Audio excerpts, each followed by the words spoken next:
For the past few years now, I've been doing a series called Design Discussions. In it, I've been analyzing and ranking the designs of various Fire Emblem characters, though I hope to branch out into other series eventually. Now, this is nothing groundbreaking. Plenty of other artists make content like this all the time, and I'm not afraid to admit that Design Discussions as a series was partially inspired by those videos. The thing is, I'm not a professional artist or character designer. I've taken classes in the subject and even have some experience drawing, but at the end of the day, I can't claim to be an expert.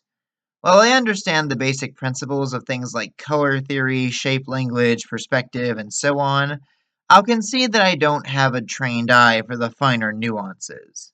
As the title of the video says, I'm a writer, and that means that I have a very specific set of criteria when I try to gauge a character's design.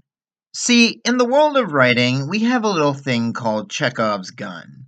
Most of you have probably heard of it and have a basic grasp of what it entails, but just in case you're not in the know, Chekhov's gun is essentially the idea that every element of a story should serve an actual purpose in the narrative.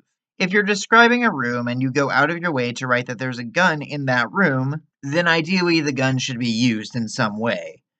Maybe someone fires it later on, or maybe it's there to hint at a character's backstory. Maybe you even set it up as a red herring. Whatever the case, if the gun serves no narrative or thematic purpose, then you, as the writer, have no real reason to even bother mentioning it. I find that the principle of Chekhov's gun can also apply to character design. Now, it should be acknowledged that all art, at its core, is subjective on some level. As such, there are no real hard rules for how to make good art, merely guidelines and tips we can follow to try and make our art better.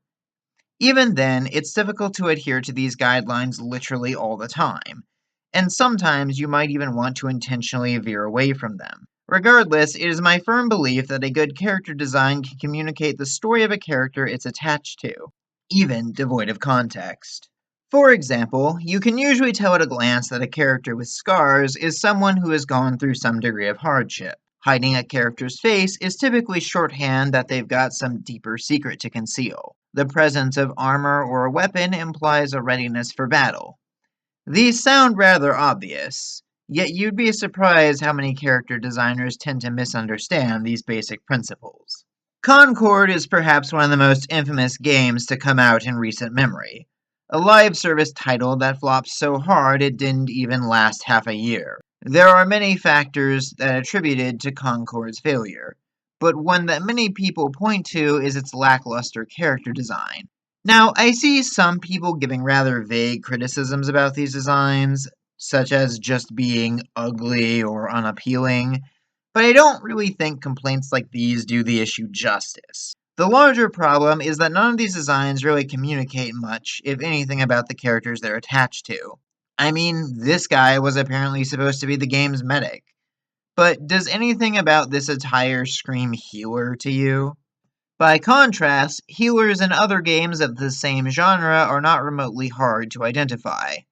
The medic in TF2 dresses like, well, a medic. The doctor's coat, hospital imagery, all of it gives you a very clear idea of what the guy's basic deal is. Mercy from Overwatch, while a little less explicit, evokes the idea of an angel and carries an air of serenity about her. It's not hard to tie her to the ideas of comfort or salvation. Even if you don't know these characters' names or anything about their backstories, it's not difficult to at least make a few educated guesses based on the ways in which they are presented. Not only does this help you get a better grasp of their story, but their actual roles in the game. Incorporating a character's profession into their appearance is just one aspect of good character design, though. Another thing to consider is a character's setting or place of origin. I have talked quite extensively about Fire Emblem Engage and how its characters seldom, if ever, feel like they match the region they're supposed to be from. Soldiers serving the same nation under the same lords have wildly different colors and styles of armor, and sometimes look very ill-suited to the environment they're supposed to live in. The characters of Natlan and Genshin Impact also suffer from this. Now, Genshin's character design is kind of a mixed bag as a whole. Even so, it's hard to argue that for most of its regions there's a fairly clear and consistent aesthetic cohesion. Inazuma, for example, is a nation blatantly inspired by feudal Japan.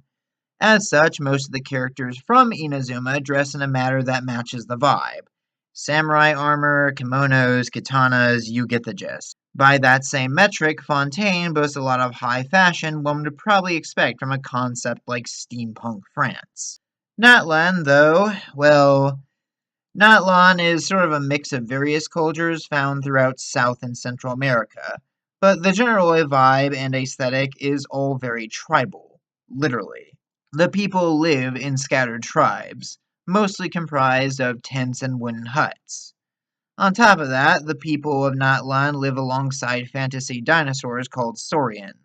This makes it seem all the more random that their leader dresses up in leather biker gear and rides around on a freaking motorcycle, or that their single greatest blacksmith somehow has a functioning DJ set that can fly.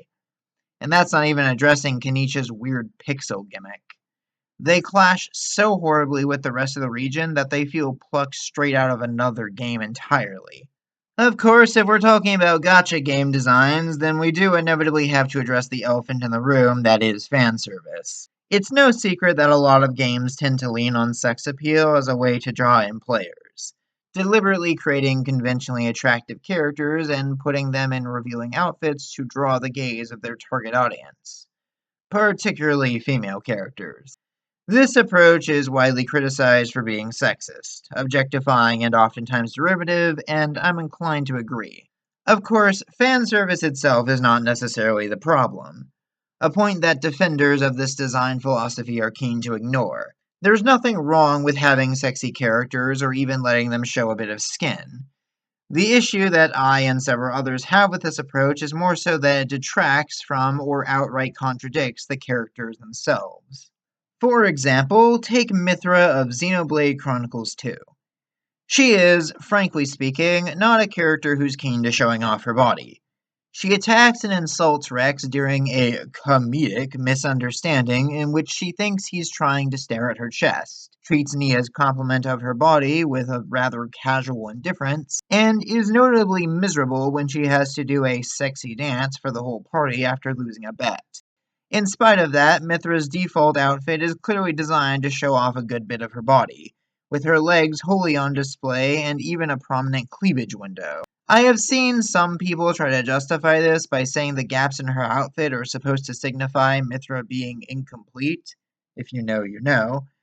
But there are so many better ways that they could have gone about portraying that. When Smash Ultimate came around to give her an altered design, a lot of people cried out in outrage for this being censorship. And, I mean, yeah, it fundamentally is, and I wholly agree that censoring media is generally a bad thing. But I and many others are of the opinion that just adding the leggings and removing the chest window genuinely improves this design by a wide margin. Not necessarily because it's less sexy, but because it just suits Mithra better as a character. Of course, there are literally hundreds of examples I could point to of female characters wearing skimpy outfits for no other reason than sex appeal. I feel like it's something that ultimately has to be judged on a case-by-case basis, but if nothing else, very few things bug me more than when an outfit is both fan servicey and highly impractical. I mean, exposing a lot of skin is one thing, but then you have character designs that look downright uncomfortable. Like, I cannot in good faith believe that someone would willingly choose to wear outfits like these, even if the goal was to distract the enemy. Sometimes you just have to look at a character's ensemble and question how they get it on or off in the first place, or even move. Seriously, women fighting in high heels drives me absolutely insane. This applies to all characters, by the way, and not just the ladies. There's a point where a design just becomes comically overbloated with detail to the point that it seems more like a hindrance than anything.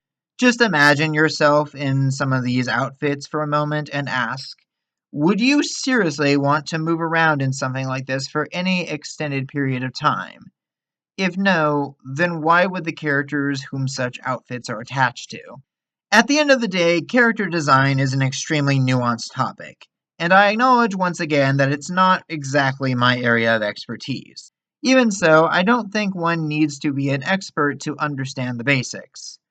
Written and visual storytelling often go hand in hand, And in my personal opinion, a truly great character design is one that works in tandem with the former, rather than contradicting it.